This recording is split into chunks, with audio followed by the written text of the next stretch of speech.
Growing up in the mountains of North Georgia, camping and hiking were things my brother and me did so often it became second nature. Any time Ryan and I had a break from school, we'd head out straight for the woods. We packed our gear, let our parents know where we were going, and that was that. No questions asked. We decided to camp about midways through Jack's River Trail in Cohutta Wilderness, and it's a trail we knew fairly well since we'd used it a few times before to practice long hikes. We arrived at the trailhead around lunchtime, parked the car, got out our gear, and headed into the woods. We passed a few hikers as we moved along and asked them how the trail looked, and the answer was always the same: wet.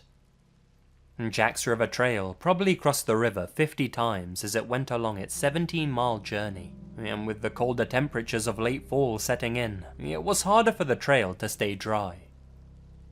We moved deeper into the trail and started to look for a place to make camp. This is where Ryan and I made our first mistake. You see, me and Ryan have this rule: we don't camp near people if at all possible. Call us paranoid, but the last thing we want is for someone to drag us out of our tents and into the woods never to be seen again. So we always camped a pretty decent ways off the trail, and in the area that wasn't popular with overnight camping. After roughly 2.5 hours or so, we found what we thought was the perfect place to set up for the 2 nights that we'd be out. We came up to Horseshoe Bend and ventured about half a mile off the trail into a clearing and set up. We built a teepee fire lay for that night. After setting up and unloading, we decided to walk back to the trail and go exploring around many of the swimming holes Jack's River had to offer. This was during Thanksgiving break, and I remember being surprised at how few people were on the trail.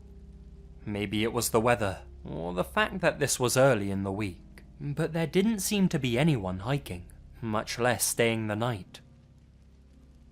Around 5 o'clock, Ryan and I headed back to our camp to start our fire, make dinner, and settle in for the night.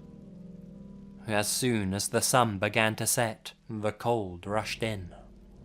We added more wood to the fire, sat close, and just enjoyed conversation. Ryan was 2 years behind me in school. I was a senior and he was a sophomore, but growing up, we had always been close. We always hung out in the same groups, played the same sports, had the same hobbies. Around 9 PM, we're settling comfortably around the fire. I just texted our mum to let her know we were safe and settling down. And I remember we were talking about dreading going to our grandparents' house for Thanksgiving, when things started getting strange. We were no strangers to sounds in the woods, and these woods were full of animals, from deer to black bears, and even the random wild boar. If you're in the woods enough, you learn to distinguish certain sounds, and what we were hearing, I can only chalk up to as odd. What Ryan and I heard was what sounded like someone sneaking around slowly, just out of eyesight. With an animal walking on 4 legs, you hear a tighter group of steps, but what we were hearing sounded like a human walking slowly, or trying to move without making much noise. We both pulled out our flashlights and shone them in the direction we thought the sounds were coming from. But that's what's so weird. Whenever we'd fix our lights on the spot, the sound would suddenly change, as if it was multiple people walking around us.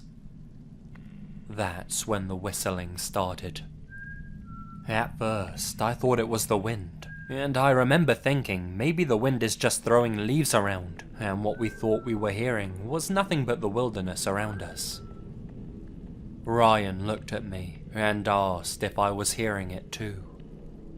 I didn't answer, and was trying to focus hard on each individual sound.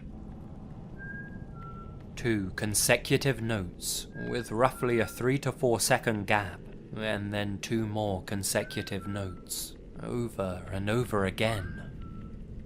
Ryan kept asking me if I heard it, and I put my finger to my lips, trying to keep him from talking. The fear I felt was incredible. My jaw was tight, my fist clenched, knowing I wasn't ready for whatever was out there, if it was anything at all. The whistling continued for what felt like forever. That's when Ryan finally yelled out into the darkness, "Hey!" Quiet. The whistling stopped. The crunching of the wood stopped. Nothing. I was pissed. I looked at Ryan with a what the hell look, and he shrugged his shoulders. I had to do something, he said. I just shook my head. We sat there in silence for a few minutes when the woods erupted with noise. Something or someone was running in a circle around our campsite. The whistling came back. 2 consecutive notes with the same 3 to 4 second gap, and then 2 more consecutive notes again. How could someone whistle this loudly without cracking, while running at the same time? I was done. I stood up, shining my flashlight in all directions, trying to catch a glimpse of whatever was screwing with us. Nothing. It felt close enough to touch, but we never saw a thing. That's when the movement stopped, but the whistling was still constant. It was so loud, inhumanly loud. I looked at Ryan and told him to call the police. Now, this is the part I'll never forget, the part I never like to talk about. While Ryan was on the phone with the dispatcher and telling them our location and what was going on, I stepped around the fire towards my tent. Inside my bag, I had a 6-inch fixed blade that I always carried, and thought I'd feel a bit more comfortable with it in my hand, more so than just with my flashlight at least. As I went to unzip my tent, trying to keep my eyes towards the woods, I heard some movement directly in front of me. I swept my light up in front of me, and for maybe 2 seconds, I saw it. Whatever this person or thing was, it was about 5 feet up in a tree. Everything about it was long. Its arms, legs, neck, fingers, everything. And it was fast. As soon as the light hit it, it launched backwards off of the tree. I heard it land, but it either jumped an impossible distance or landed in a thicket, because I heard it but never saw it. I don't think I've ever yelled so loud. I ran back to where Ryan was and sat down. He kept asking me what I saw, but I couldn't answer. I just kept thinking about it. Maybe 10 minutes later, we saw a couple of flashlight beams coming through the woods, and about 3 guys came into view asking if everything was okay. I settled a bit, and started asking them if they had seen or heard anything. All they said was they heard a lot of movement, and then heard my scream, and that's when they headed in our direction. I tried to explain what happened without sounding crazy, but it didn't seem to work. One of the guys walked around a bit, came back, and said he didn't see anything. Ryan told them that we had called the police, and roughly 30 minutes later, a park ranger showed up. Ryan and I tried to explain everything to him, but he just chalked it up to some curious animal or some campers trying to mess with us. Either way, Ryan and I decided we weren't staying the night. We packed our stuff up and walked out of the woods with the ranger. He took our statement, and we got in our car and drove home. Ryan and I don't talk about what happened that night, but neither of us have been back to Jack's River Trail, and probably never will go back.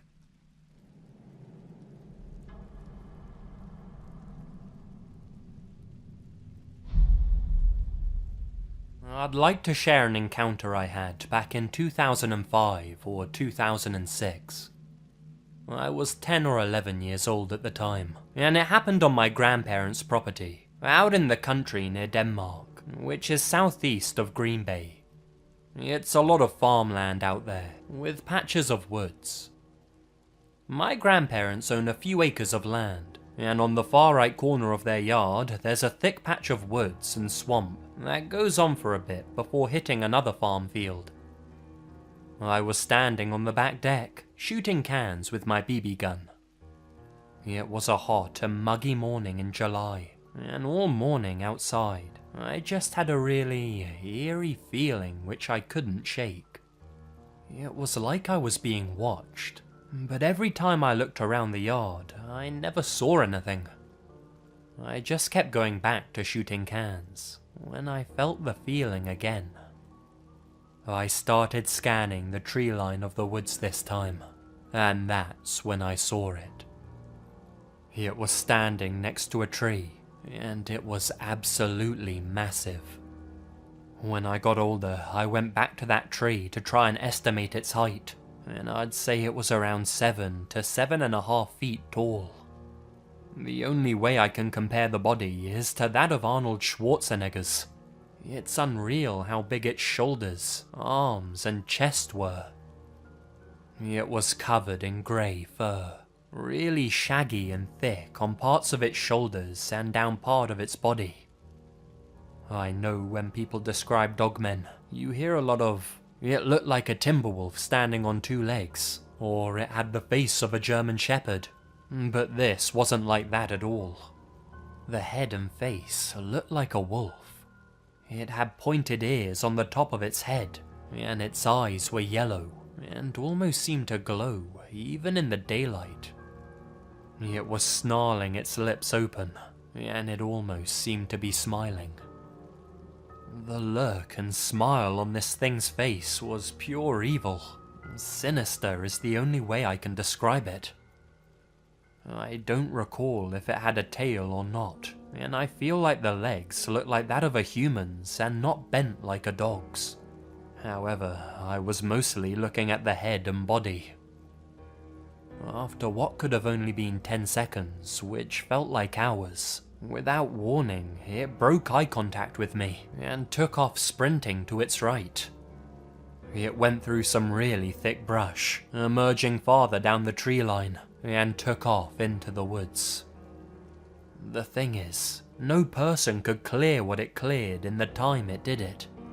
In seconds, it ran probably a good 50 to 60 yards, and it was all thick brush through there. Being absolutely terrified, I went back into the house and didn't go outside for the rest of the day. Funnily enough, my aunt came up to me later and said, "I heard some strange things outside last night. I've been meaning to tell you, but I didn't want to freak you out." I didn't tell her what I saw, thinking that she'd think I was crazy or making it up, but I insisted that she tell me. She said she heard a loud growling and snarling walking around the house the previous night, unlike anything she's ever heard before. I still visit my grandma's quite often, and haven't seen anything since. I haven't heard of any other reports from the area, but I know there was a Bigfoot road crossing back in the 60s or 70s, just down the road from their house.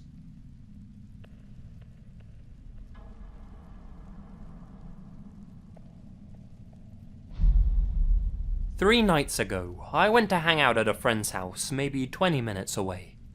My husband was home with our 6-year-old son, and put him to bed around 9 o'clock. While I was gone, my son woke up crying and threw up in his bed. My husband sprang into action and got him cleaned up and put him in our bed, taking my son's sheets off his bed and hauling them outside to spray them off. It was about 10:40 p.m. at this time, and it all happened less than 5 minutes before I pulled up. Anyways, my husband goes around to the side of our house to grab the water hose and starts to drag it around to the side of the house where he was laying our son's blanket. Oh, the joys of parenting. Now bear in mind, we live out in the country in an old farmhouse surrounded by woods. He drags the hose to the area, and as soon as he stops dragging it and it's quiet, he hears, "Hey, Dad, come out of the woods about 75 to 100 feet away." My husband froze and ran into the house to make sure our son was still in bed. He was knocked out cold and happily snoozing. I pulled up about 5 minutes later and greeted him, and everything was fine until he tells me about what he heard. My husband is a pretty straightforward person. You know how sometimes you think you hear someone call your name and you're not sure? He said it wasn't like that. It was definitely, as clear as day, "Hey Dad," exactly how our son greets him, and the exact same voice too. I was left a little perplexed by this. I don't know what to make of it. Is it a spirit? A creature? Is it nothing? We've had some weird stuff happen around the house before. Last year, around deer season, we had some strange lights in the woods. Orbs. They set off our trail cam. I may still have the pictures, but that's about it. Anyways, just wanted to share my story and see what you guys thought.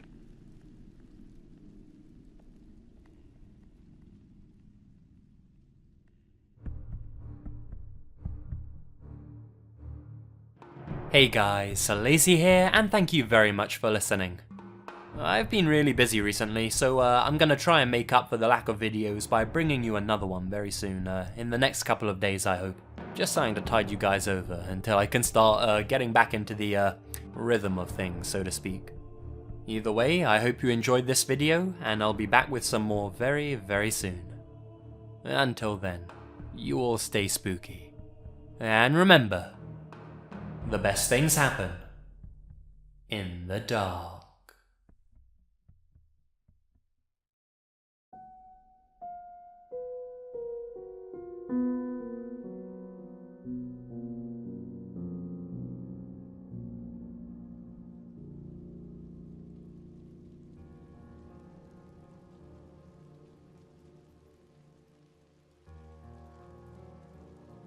My brother, cousins and I used to play a game whenever we had a sleepover.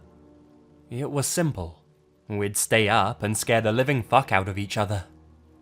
When we were at Erin and Kyle's house, it was the scariest by far. Her house was haunted. That's what everyone said. Even her parents knew it. "Don't worry about Mr. Toombs," they'd say. "He's harmless." Then they'd laugh and go back to what they were doing.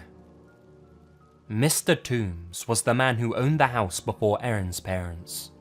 He died all alone, and no one realized he was gone until many months later. Even though the house got gutted and renovated before it went on the market, we had this feeling he had died in the basement right near the furnace. The air there just felt thick and heavy, like old sour breath. We'd have our sleepovers a few times a month. Our parents all worked at the same factory. Whenever they had to take third shift, we'd either stay at home and Erin and Kyle would come to our house, or Greg and I would go over to Erin and Kyle's. I never minded all the moving around until Kyle said we had to play that game. I hated it. Kyle was the oldest and could be mean if he wanted to. He wasn't a bully. He usually knew when to back off, and genuinely felt bad if he made one of us cry. But he still liked to get his way, and that meant we'd have to play the sleeping game. The first time we played the sleeping game, we were at our house. The four of us were in our sleeping bags in the living room, and Kyle started to tell a really terrifying story about a skinny alien that comes through the window and cuts you up in your bed. Greg, Erin and I hated the story, but I could tell Erin was especially horrified. She was only 6. I kept telling Kyle to take it easy on his sister, but he was relentless. To Erin's credit, she didn't cry, but I think that was the problem. He probably would have stopped if she had. The game went like this. After the story, you weren't allowed to get out of your sleeping bag. No matter how scared you were, you couldn't get up to get water, you couldn't go to the bathroom, and under no circumstances could you run upstairs to get comfort from the grown-ups. If you did, you'd have to get an Indian burn from the rest of the group. The night of the alien story, I couldn't stop looking at the living room windows. Whenever a car went by and cast its lights against the wall, I'd shiver and feel my balls drawing up into my body while goosebumps rose on the back of my neck. Stupid Greg and Kyle were already asleep. Erin, whose sleeping bag was next to mine, was crying to herself. "I need to pee," she whispered, "and I'm too scared to get up, and I don't want to get an Indian burn when I get back."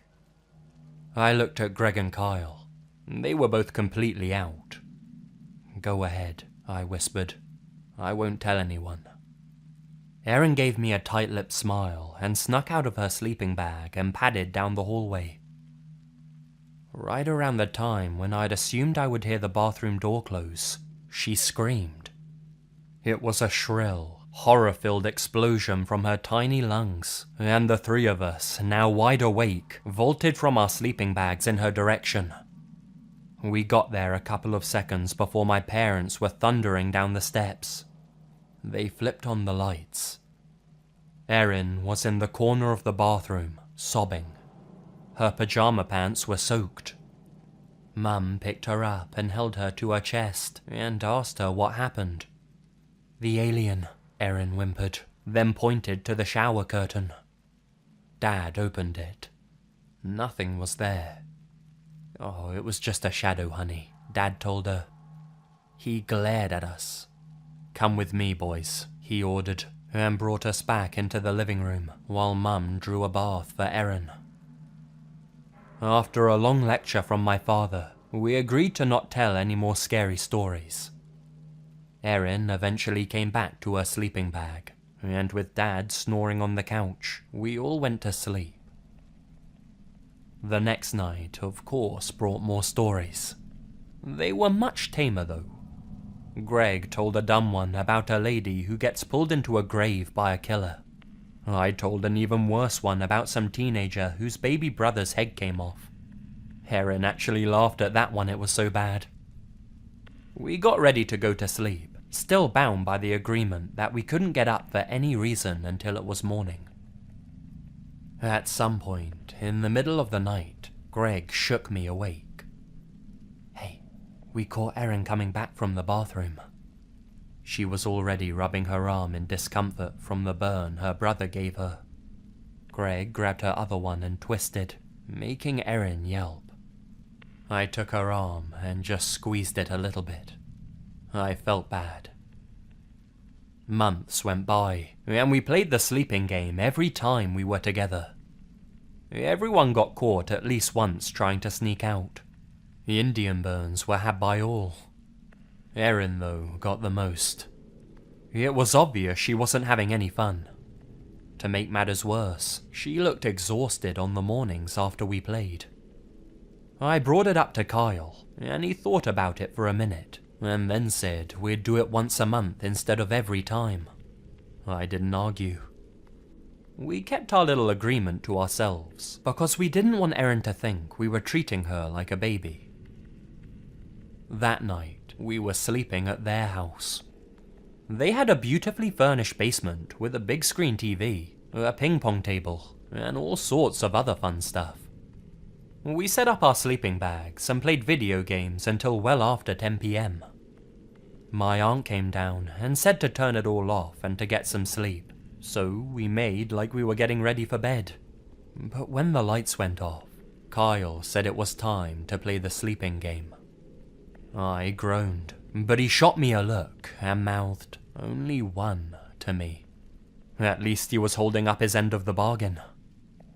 Like we always did, anyone who needed to get up and pee or get a drink beforehand was allowed to. I went, followed by Kyle, and then Erin. We all came back. In the glow of the flashlight he liked to hold under his chin when he told his stories, Kyle started to talk about a ghost. The ghost. Mr. Toombs.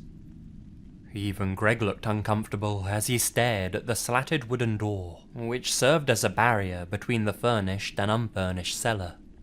The furnace was on the other side. "Mr. Toombs waits until you're asleep," Kyle whispered, "and sucks your breath into his lungs. The longer you sleep, the more he takes away. And if you sleep for too long, you won't have any air left to breathe, and you'll be dead." My eyes were wide with fear, and Greg just stared at the ground. Kyle too looked like he'd successfully startled himself, especially when the furnace kicked on, and we all jumped. Erin, surprisingly, had actually managed to go to sleep first, despite bawling her eyes out by the end of the story, and making Kyle promise to give her his snacks at lunch, or else she'd tell on him. I snuck her one of the lifesaver candies I'd stashed away to help her feel better. I guess it worked. The rest of us tried to go to sleep. Kyle caught me getting up to pee and gave me a wicked Indian burn, but since he caught me while he was on his way to the bathroom himself, I was able to reciprocate. Hard. He punched me in the arm, and I swatted him in the balls. I won. We tiptoed back into the basement and got in our sleeping bags. It was the worst night's sleep I'd ever had. Each time the furnace kicked on, I knew I'd see Mr. Toombs floating above my sleeping bag, ready to suck the life out of me. Like always, my aunt came downstairs in the morning to wake us up for school. She started with gentle calls, then hollers, then shouts. Then, since we always ignored her, she stomped down the stairs and threatened to haul us out of the sleeping bags. "Let's go," she ordered. "Get dressed and go get your breakfast. Erin, if I have to ask you again, I'm gonna flush your goldfish." Erin didn't budge. "I swear to God, Erin, Goldine's going down into the sewer with the Ninja Turtles in 3, 2, 1. Nothing. Concern flashed across my aunt's face. Kyle, who'd been sleeping next to her, shook his sister. She didn't respond. My aunt rushed across the room and pulled Erin to her. She hung limply out of the sleeping bag. Everything went really fast for a while. The ambulance came, while my aunt and uncle screamed and cried, and Kyle, Greg and I just sat there in stunned silence. My parents arrived soon after. They were also crying. We were all asked if we saw her drink any alcohol or take any medicine. None of us had. I knew Erin had been the last one to use the bathroom before bed, so I mentioned that. Someone went into the bathroom and returned with an empty bottle of sleeping pills that had been in the medicine cabinet. Through her tears, my aunt insisted that the bottle had been empty to begin with, that she'd been saving it so she could remember which kind had worked for her, so she could get it again. But there was no other explanation at the time. Erin was dead. There was a funeral. It was terribly sad. But I went on with my life. Everyone did. I learned years later that the toxicology reports had been negative, and Erin's death had been ruled as accidental asphyxiation. They blamed the sleeping bag, and my aunt and uncle sued for millions. When Greg was moving out before his first year at college, I was asked to help unload the van. I didn't want to, but I helped anyway. Some of the heavier things were boxed up in the unfinished part of the cellar, by the furnace. I went down and tried not to think about poor Erin. When I opened the door and entered the warm furnace room, I remembered that feeling I got the first time I'd been in there. An image of Mr. Toombs decaying next to the furnace flashed in my head. I shivered. But then I noticed the familiar, strange heaviness in the air. I noticed the smell. It was different from the sour odor that had reminded me of the last breath trapped inside a corpse's rotting lungs. This smell was sweet. It was cloying, like the breath of someone who'd eaten a lime lifesaver.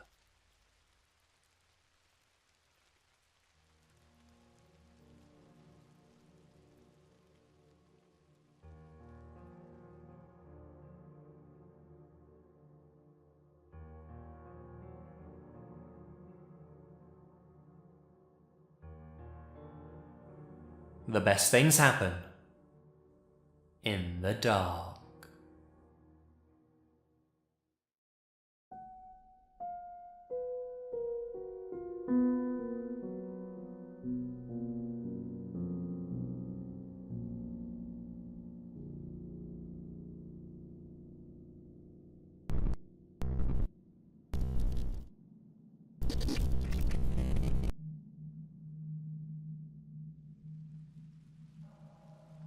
Almost 3 years ago, Reddit user RedOnceBlue80 shared a truly eerie experience that she captured using an app called Sleeper's Android. The app's used to help improve your sleep and records your nighttime noises, such as coughing, snoring, and all that jazz, essentially so you can analyze it the next morning. The results for the first couple of months were fairly unremarkable. Just the usual nighttime noises one would expect. At 2:04 AM on the 20th of December 2013, whilst asleep in bed with her 3-year-old child, this audio clip was captured.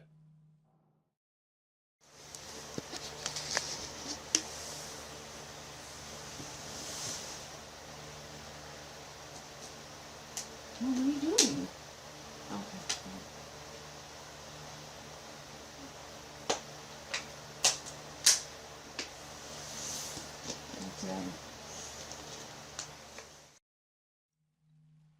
There was nobody else in the house at the time, well, that she knew of at least, so naturally this audio clip weirded her out. It sounded as if she was talking to someone else in the room, despite being asleep and having absolutely no memory of the exchange. There were also a lot of unusual, loud clicking sounds. Now, your first thought might be that she was just mumbling in her sleep, but take another listen, now with the audio cleaned up a little.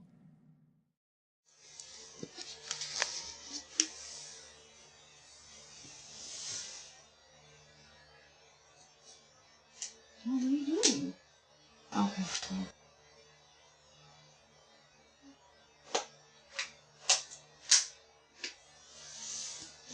Okay. It's difficult to be sure what's being said at the very end of the clip. The user believes it's someone saying her name, Jenny. Others say they hear, "I'm dead," "I'm Danny," or "that's them." The audio has since been analysed by a professional, and though it is indeed her voice that says, "What are you doing?" it was determined that it's impossible for the other voice to be hers or her son's. In the words of the analyzer, the other person in the recording definitely isn't you talking to yourself, nor is it your son. Your voice's pitch in the question, "What are you doing?" is around 265 Hz, C4 in musical notes. The answerer's voice seems to be around 95 Hz, an F sharp too. That's a relatively low voice, even for a man. Some remain convinced that the user was the victim of a home invasion, and that Jenny inadvertently recorded her intruder. They say the unusual ambient noises sound as if someone's rummaging around the room, that the pause in the clicking noises and momentary silence after Jenny says, "What are you doing?" is down to the intruder being startled. Others think this recording is something more paranormal. There are some quite interesting theories to read about on the actual page linked below. Make sure to check it out if you're interested. Whatever the case, Jenny has since moved out of that house. After that, I can't really blame her. 3 years ago, a user by the name of Parthomp started a thread simply titled, "I think someone is following me." Attached were these pictures and the text. I noticed that one of my shocks on my car was making a lot of noise, and my car was riding hard, so I just figured that I'd blown it. When I crawled under my car, I found this. I can only assume it's a GPS tracker held on with a large magnet. Now, what should I do? Of course, conspiracies started flying around on the thread, saying that this was an FBI tracker. However, the box was quickly and correctly identified as a civilian purchasable GPS tracking device. This particular model was extremely accurate in pinpointing the location of its target, and cost between $400 and $800. So, who was stalking Parthomp? It soon came to light that the most likely suspect was his own distrustful girlfriend. Parthomp himself wrote, "About a month ago, it was a very close friend of mine's birthday. This is a girl. My now known crazy girlfriend doesn't like her at all for that very reason. Well, for a month I told my girlfriend I wasn't going to go to my friend's party at the casino. But when the time came up, I thought, screw this, I'm going. So I did, and all night my girlfriend called and called. I think it was 45 times or more. When I finally talked to her, she mysteriously knew more than she could have, but never told me how. Parthomp informed everyone in the thread that he had sent his girlfriend a text, hinting at what he had found under his car. All of a sudden, she stopped answering her phone. The plot thickened. Hungry for more information, other users kept asking for updates on the situation. Parthomp said that his girlfriend was at home. He wrote that he was going to confront her about it, and keep everyone up to date on what happened next. And that's the last thing he posted.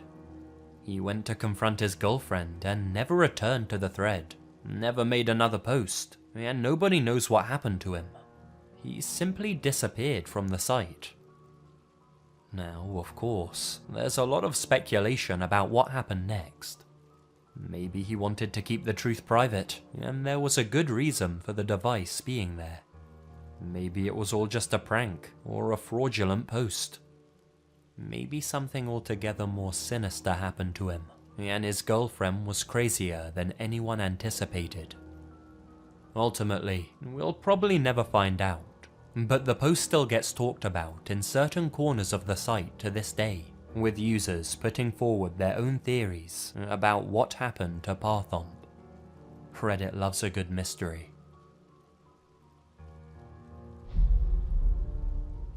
Those of you who watched my last video might remember the mysterious story of Jimmy C. Personally, I think it's one of the most interesting and unsettling stories I've narrated on this channel, and it's worth bringing up again here, especially since the development. 5 months ago or so, a post appeared on the site asking users to share their unexplainable experiences. One reply stood out. The user wrote about an encounter he had about 10 years ago in a bar on Tybee Beach, Savannah, Georgia. He had taken the day off work to go fishing with his girlfriend, but instead decided to head over to the bar across from the beach. After a while, another man walks in and sits right between the user and his girlfriend, despite there being plenty of free seats in the place.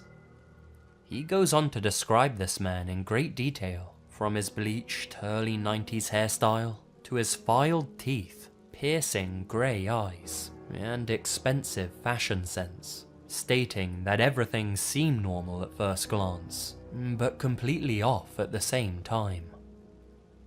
When the user and the man were alone, he introduces himself as Jimmy C and says that he jumped off the San Francisco Bay Bridge years ago, and that he's been keeping a watch on the user.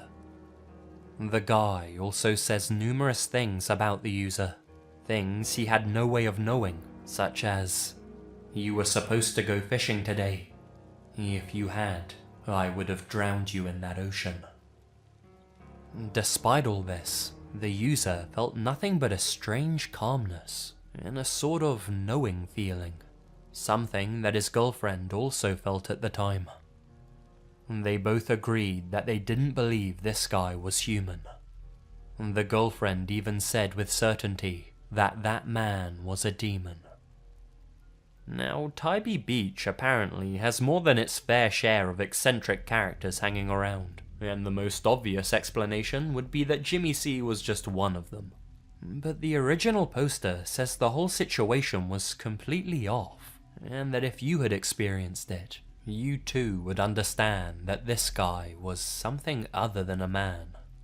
What that might be is, of course, debatable. The encounter ended with Jimmy C telling the guy that he'll see him again, and that the next time they meet, he'll be driving a black Mercedes, and the license plate will be Utopia. It's been 10 years since the incident took place, and it's haunted the Reddit user ever since, making him paranoid every time a black car passes by. Now, this story is pretty creepy by itself, but there's since been an update. The original post was taken down without explanation, and the poster hasn't been heard from since. But just this month, a new post appeared on the site with the title, "Remember the creepy story about Jimmy C and the black Mercedes? Update." This Reddit user had done a little detective work and found out that a black Mercedes with the Utopia license plate really did exist in California. Here's a portion of his post. "I discovered that it hadn't been registered with the DMV in a while, and had expired registration, and it hadn't been serviced in a while. It was as if it was just bought at the start of the year and then parked in a garage somewhere for months. I'd signed up for Carfax at the time with the car's info, and completely forgot about it, until I just got an email asking how the recent maintenance on the Mercedes went. So I logged in, and found that on Friday, the car was taken in to get new tyres put on it. Now here's what's interesting. Not only has the car apparently been registered and got new tyres, and thusly is apparently back on the road, but the place it was registered and taken for tyres is just a short drive away from the San Francisco Bay Bridge. I don't know if I'm allowed to post the name of the actual store for privacy's sake, but I will show you the place on the map. According to Google Maps, it's only a 21-minute drive. So, it seems like Jimmy C's back on the road. I find the whole thing really interesting, and if another update comes along, I'll be sure to keep you guys up to date. If you're interested in hearing the whole story, you can click on the annotation on screen and hear my narration of it. Otherwise, you can read the whole thing by following the link down in the description.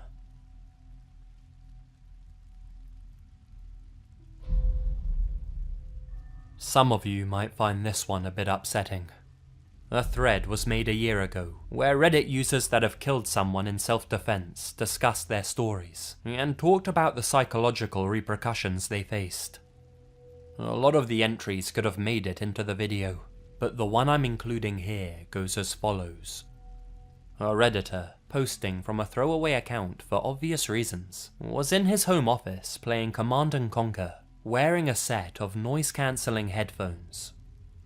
Immersed in the game and oblivious to the outside world, he had no idea what was going on only 30 feet away. During one particularly quiet moment, he thought he could hear the faint cries of his wife coming from downstairs. Taking off his headphones, he could hear his 20-month-old daughter crying, and an unknown man with a thick Mexican accent telling his wife to shut the hell up. As if he was running on autopilot, the Reddit user took his .45 out of his lockbox and walked downstairs quietly, terrified he was going to find his wife dead at the bottom. He doesn't even remember doing any of this at the time. When he reached the bottom and opened the door to where the noises were coming from, he saw something that doesn't bear thinking about. There was a man in the middle of raping his wife. He would later find out this had been going on for 10 minutes before he heard what was happening. Here's a section of his post. I never said a word to the guy. Not while I was upstairs, not while I was coming down the stairs, and not when I walked into the room. His back was to me, so he had no idea I was even standing there. He was holding his knife in his right hand, so that was the arm I grabbed with my left when I pulled him off. He spun away from her and towards me with a confused look on his face, and I shot him in the chest at nearly point-blank range before he had a chance to say a single word.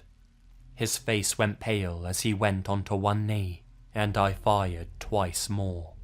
One hit his neck, and the second missed entirely. I was told later that the first shot was the fatal one. That's the short version of the story. Given the circumstances, the police didn't pursue any charges. As you can imagine, this was a highly traumatic experience for the user, as well as all of the other users who posted their stories too. Many of them involve home invasions and random attacks. We can only hope that we don't find ourselves in a similar situation.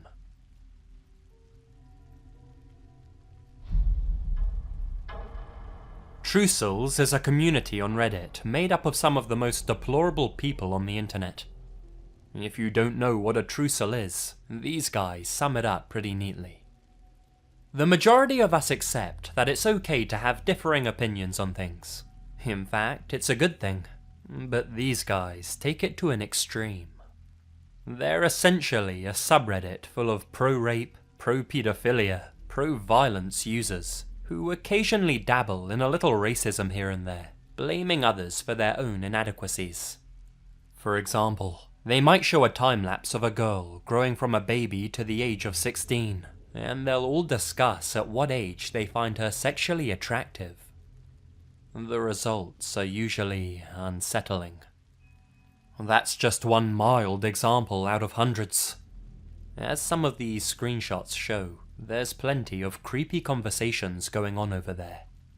Needless to say, it's a pretty disturbing subreddit to scroll through. It'd be nice to think that all of the members were just trolls, but a quick glimpse at all of their accounts will show you they're being completely sincere. Earlier this year, Trussels was quarantined by the site, something that only happens to communities dedicated to shocking or highly offensive content. If you do manage to get in there though, you'll find all manner of messed up posts that you probably wish you'd avoided. That is, if you value your faith in humanity. Even if you only have a little bit left in you, Trussels will kill off whatever's left. It's just a sad place to be.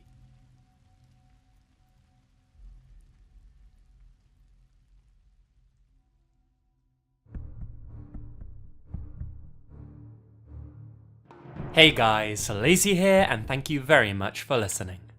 Yeah, sorry for the delay on this video. Either way, I hope you enjoyed it. A lot of stuff going on at the minute in real life, applications and all that. Also, I was thinking about making another video in this sort of style, but with 2 chan posts instead. I'm sure if I looked hard enough I could rustle a few creepy posts up, but we'll see.